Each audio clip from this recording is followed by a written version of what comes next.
एक तो मैंने वर्ब का दो एक्शन या नॉन एक्शन और नॉन एक्शन के आधार पे मैंने वर्ब को दो भागों में बांटा। कौन कौन सा? स्टेटिव वर्ब और एक्शन वर्ब। अब ऑब्जेक्ट के आधार पे वर्ब को भी दो भागों में बांटा जाता है। एक को हम बोलते हैं, क्योंकि जब मैं यूज करने लगूंगी कि मैं देखो ये ट्रांजिटिव वर्ब है, ये इंट्रांजिटिव वर्ब है, तो हमारे जो बच्चे एकदम बेसिक वाले हैं उनके मन में आएगा कि ये सब वर्ब होता क्या है, ट्रांजिटिव वर्ब और इंट्रांजिटिव वर्ब आखिर होता क्या है, ये ऑब्जेक्ट क्या है। अब मुझे बताओ,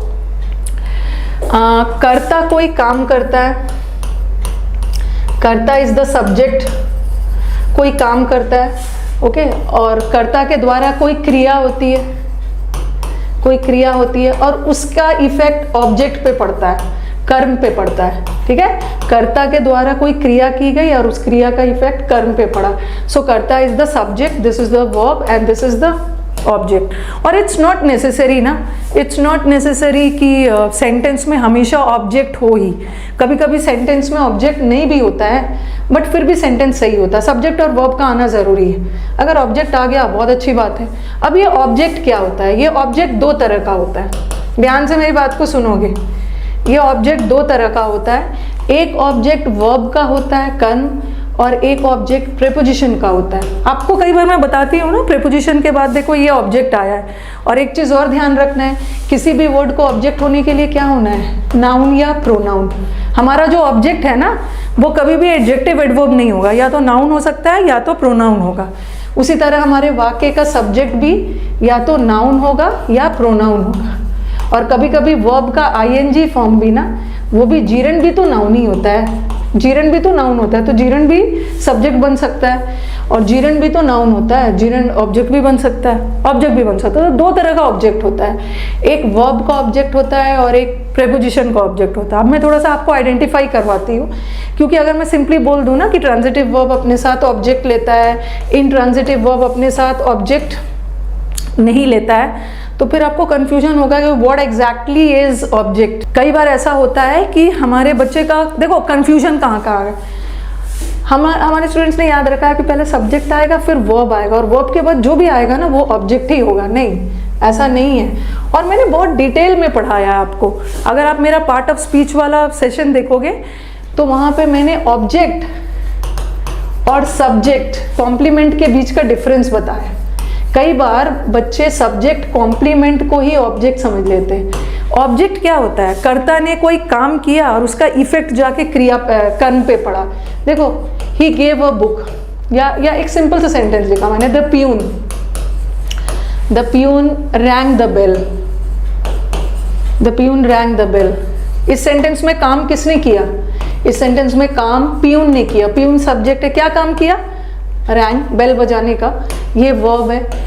प्यून ने कुछ काम किया बजाने का, बट उसका प्रभाव तो जाके बेल पे पड़ा ना, तो यहाँ पे बेल ऑब्जेक्ट है।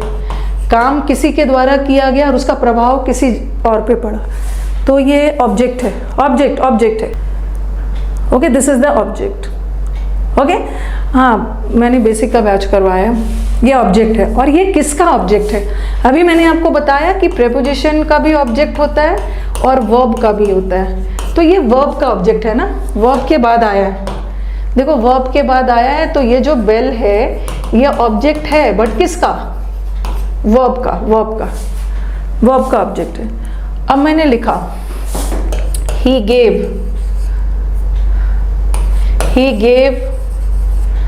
her a ring, और फिर मैंने लिखा he gave a ring to her, ठीक है, he gave a ring to her, okay. हाँ, अब बताओ कि इस सेंटेंस में कितना वर्ब है?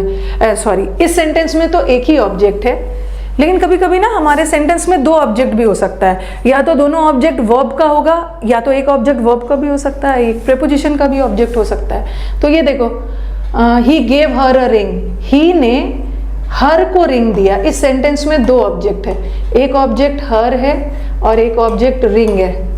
और क्या बताया, किसी भी वर्ड को ऑब्जेक्ट होने के लिए नाउन या प्रोनाउन होना है, तो यहाँ का ही क्या है? प्रोनाउन है, ठीक है, और यहाँ का रिंग क्या है? नाउन है। तो इस सेंटेंस में दो ऑब्जेक्ट है जिसको हम डाई ट्रांजिटिव वर्ब बोलते हैं। डाई ट्रांजिटिव वर्ब वो वर्ब्स होते हैं ना जिसके दो ऑब्जेक्ट्स होते हैं। देखो ये गेव वर्ब है, तो ये जो दो ऑब्जेक्ट आ रहा है, दोनों ऑब्जेक्ट तो वर्ब का ही है। ये सब पढ़ लेना है ताकि जब मैं आपको एक्टिव पैसिव नरेशन वगैरह पढ़ाऊँ तो ऑब्जेक्ट वगैरह का नॉलेज होना चाहिए आपको सही। और इस सेंटेंस में दो ऑब्जेक्ट है। इन द नेक्स्ट सेंटेंस, पहला वाला सेंटेंस में तो दोनों ऑब्जेक्ट वर्ब का ही है। ओके, दोनों वर्ब के बाद ही आया दोनों। इसको हम इनडायरेक्ट ऑब्जेक्ट बोलते हैं। ओके, और इसको हम डायरेक्ट ऑब्जेक्ट बोलते हैं। वो सब हम डिटेल में बाद में पढ़ेंगे। ये इनडायरेक्ट है और ये डायरेक्ट। इस सेंटेंस में भी दो ऑब्जेक्ट है। एक ऑब्जेक्ट वर्ब का है और दूसरा ये टू क्या है, टू प्रेपोजिशन है, और प्रेपोजिशन के बाद भी एक ऑब्जेक्ट आया है। तो in this sentence we had two objects. एक ऑब्जेक्ट वर्ब का है और एक ऑब्जेक्ट किसका है, एक ऑब्जेक्ट प्रेपोजिशन का है, प्रेपोजिशन का। ओके, हाँ, तो ऑब्जेक्ट दो तरह का होता है, एक प्रेपोजिशन का भी होता है और एक वर्ब का भी होता है। ठीक है, ये तो बता दिया। और कभी कभी बच्चे ना सब्जेक्ट कॉम्प्लीमेंट को ऑब्जेक्ट समझ बैठते हैं। अब आपके दिमाग में क्वेश्चन आएगा, what is this, what exactly is the difference between subject complement and object. Object में तो कर्ता ने काम किया, प्रभाव किसी और पे पड़ा, बट सब्जेक्ट कॉम्प्लीमेंट में ऐसा नहीं होता है।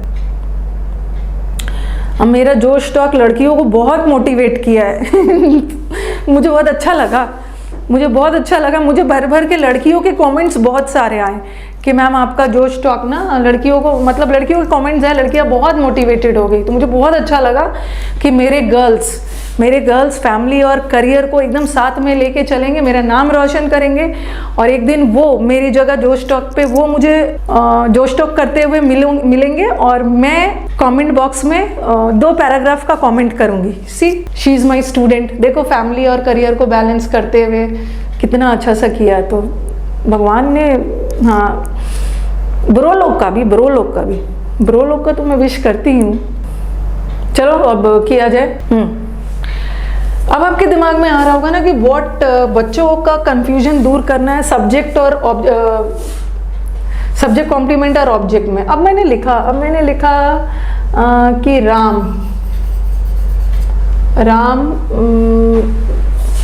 लिखा राम हेल्प्ड मी। फिर लिखा मैंने राम इज अ, राम का नहीं लिखती हूँ, Ram is a good boy लिख दिया। अब देखो, राम तो नाउन है, हमारे वाक्य का सब्जेक्ट है नाउन, ये वर्ब हो गया, ये आर्टिकल हो गया। गुड क्या है, गुड एडजेक्टिव है, बिकॉज बॉय की विशेषता बता रहा, बॉय नाउन है। अब मुझे बताओ कि क्या मैं इस बॉय को ऑब्जेक्ट मान सकती हूँ? बॉय को मैं ऑब्जेक्ट मान सकती हूँ या इसको ऑब्जेक्ट मान सकती हूँ? चलो बताओ। प्लेलिस्ट बना हुआ है, सब प्लेलिस्ट वगैरह बना हुआ है। सब्जेक्ट कॉम्प्लीमेंट इज पूरक सब्जेक्ट के बारे में एक्स्ट्रा बात बोल रहे हैं। देखो इस सेंटेंस में मैं इसको ऑब्जेक्ट मानूंगी, बट ये हमारा ऑब्जेक्ट बिल्कुल भी नहीं है, ये हमारा ऑब्जेक्ट नहीं है, ये सब्जेक्ट कॉम्प्लीमेंट है। ऑब्जेक्ट का मतलब क्या होता है, कर्ता ने कोई काम किया और उसका इफेक्ट कर्म पे पड़ा। देखो यहाँ कर्ता ने क्या काम किया, राम हमारा कर्ता है, राम ने हेल्प किया, उसका प्रभाव तो जाके किसी और को मिला ना। हेल्प का काम राम ने किया है, बट उस मदद तो मी ने लिया है, तो यहाँ पे मी ऑब्जेक्ट है। ऑब्जेक्ट में क्या होता है ना, एक्शन ट्रांसफर होता है, कर्ता से कर्म तक एक्शन ट्रांसफर हो रहा है, तभी ऑब्जेक्ट मानोगे। और ये वर्ड ऑब्जेक्ट है कि नहीं, आप एक तरीका कर सकते हो, ये वाला मी ऑब्जेक्ट है कि नहीं, इसका पैसिव बना के देखो, इसका पैसिव बना के देखो, सॉरी, इसका पैसिव बनेगा, पैसिव बनेगा ना। Ram helped me, I was help by Ram. Active passive बचपन में थोड़ा बहुत तो पढ़ा होगा। पैसिव में जो ऑब्जेक्ट है ना, सब्जेक्ट बन जाता है, आई वॉज हेल्प बाय राम। अगर इसका पैसिव बन रहा है तो पैसिव तो तभी बनता है ना जब सेंटेंस में ऑब्जेक्ट हो, इसका मतलब ये ऑब्जेक्ट है। लेकिन Ram is a good boy, इसमें मैं बॉय नाउन है, और किसी भी वर्ड को नाउन होने के लिए ऐसा थोड़ी है कि ऑब्जेक्ट ही होगा, बट यहाँ पे कोई एक्शन ट्रांसफर नहीं हो रहा है। राम ही के बारे में तो वो बात कही जा रही है, राम ही वो गुड बॉय है। ऐसा नहीं है कि राम ने कोई काम किया इफेक्ट किसी और पे पड़ा, राम के बारे में ही बोला जा रहा, तो इसको ऑब्जेक्ट नहीं मानना, इसको राम सब्जेक्ट है और सब्जेक्ट के बारे में ही अतिरिक्त जानकारी दी जा रही है राम के बारे में, तो इसको हम बोलेंगे subject complement. Subject complement, I was help by Ram. Subject, आज हम लोग की 1 बजे से भी क्लास है, 1 बजे से भी क्लास है। सेशंस अच्छे लग रहे हैं, लाइक वाइक भी कर देना है।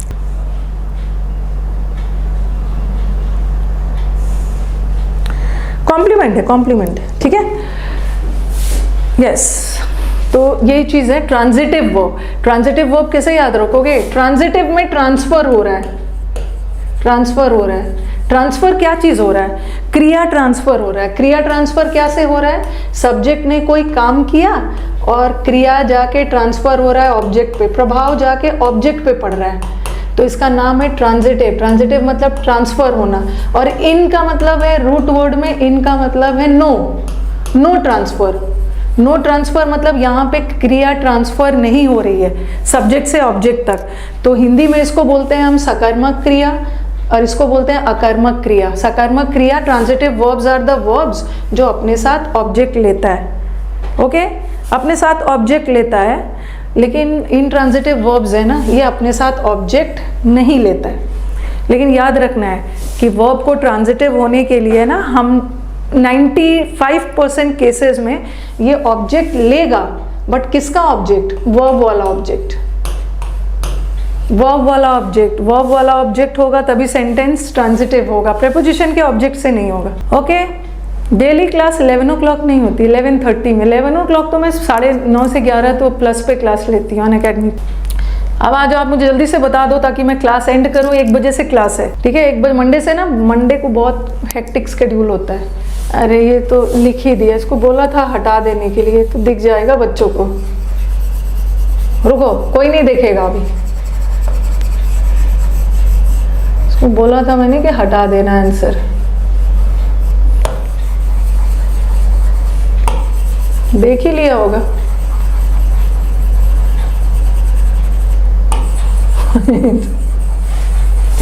And this is very childish on my part कि I am doing this sort of things, क्योंकि हमारे स्टूडेंट्स ग्रेजुएट से बच्चे नहीं है, सब देख लिया होगा। आंसर लिखा हुआ है, मैंने बोला था इसको सेट करते समय आंसर हटा देना। This is very childish on my part, yes. देख लिया है सबने, दिख ही रहा है। लिंकिंग वर्क प्रभात मिश्रा वही है, जो इज एम आर होता है ना, जब इज एम आर के साथ आईएनजी नहीं लगाओ, ओके। जैसे मैंने लिखा he is good, he is good, they are busy, तो ये सारे लिंकिंग वर्ब है। लिंकिंग वर्ब के बाद हमेशा या तो एक नाउन आएगा, कुछ एडजेक्टिव वगैरह होगा। नहीं दिखा है ना? चलो, the driver stop the train. Now tell me कि यहाँ जो वर्ब है, क्या ये ट्रांजिटिव है? Is this a transitive verb? Is this a transitive verb? जल्दी जल्दी बताओ, टाइम की कमी है।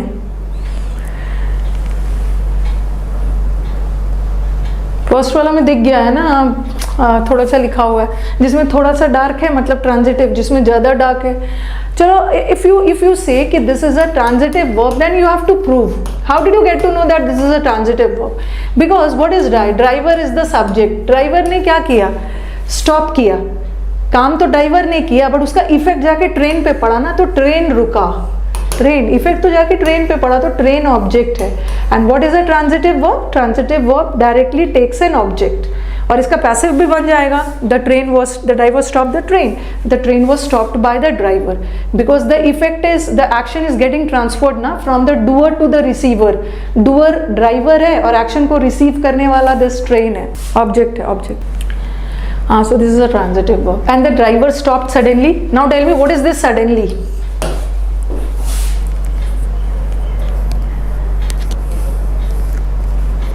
ही इज प्लेइंग में वहाँ जो इज है ना, ऑक्सिलरी वर्ब है, उसके बाद एक मेन वर्ब आ रहा है, एक्शन हो रहा है। Yes, what is suddenly?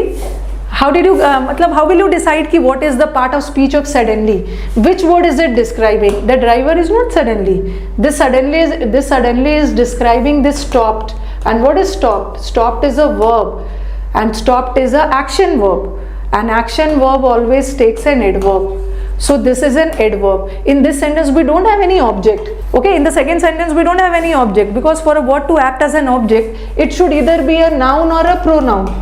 किसी भी वर्ड को ऑब्जेक्ट का काम करने के लिए या तो नाउन होना होगा या तो प्रोनाउन होगा. तो यहाँ तो ट्रेन नाउन था ना, द लगा है, नाउन था तो, लेकिन यहाँ तो कोई भी नाउन नहीं है, मतलब इसमें तो कहीं से भी ऑब्जेक्ट है ही नहीं, तो बात खत्म. अगर ऑब्जेक्ट नहीं है तो ये intransitive verb, intransitive verb.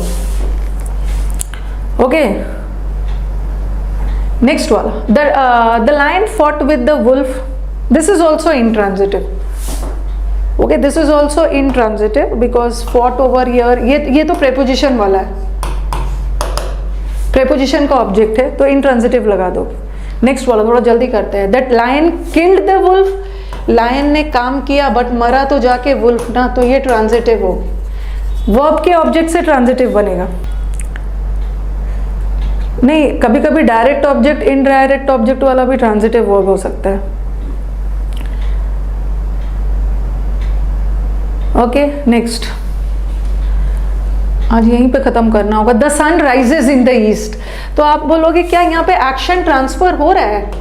Action transfer हो रहा है कि सन ने कोई काम किया और उसका इफेक्ट जाके ईस्ट पे पड़ा. चलो अगर मैं इसको, अगर ये प्रेपोजिशन है और प्रेपोजिशन का ऑब्जेक्ट से सेंटेंस थोड़ी ट्रांजिटिव बनता है, ये भी इंट्रांजिटिव है. ऐसा नहीं है कि सन ने कोई काम किया और जाके इफेक्ट ईस्ट पे पड़ा, सन के बारे में ही बोला जा रहा है. Next, he presented a ring to her, उसने, ये तो भर भर के ट्रांजिटिव है. यहाँ पे दो नहीं सॉरी, ये भर भर के ट्रांजिटिव है क्योंकि यहाँ पे दो ऑब्जेक्ट आ रहा है, यहाँ पे दो ऑब्जेक्ट आ रहा है. ठीक है, तो ये तो डाया ट्रांजिटिव है. यहाँ तो दोनों ऑब्जेक्ट किसका है? वर्ब का है. बट यहाँ पे एक ऑब्जेक्ट वर्ब का है और ये वाला जो ऑब्जेक्ट है ये प्रेपोजिशन का है, प्रेपोजिशन का है. ठीक है, प्रेपोजिशन का है. प्रेपोजिशन के ऑब्जेक्ट से नहीं बनाना है, वर्ब के ऑब्जेक्ट से बनाना है. यहाँ तो दो ऑब्जेक्ट आ गया तो यहाँ का वर्ब ट्रांजिटिव है. ठीक है, यहाँ का वर्ब तो डाई ट्रांजिटिव है, डाई ट्रांजिटिव है, दो ऑब्जेक्ट ले रहा है. बट यहाँ तो एक ही ऑब्जेक्ट ले रहा है ना, एक ही ऑब्जेक्ट है वर्ब का, दूसरा ऑब्जेक्ट तो इसका है.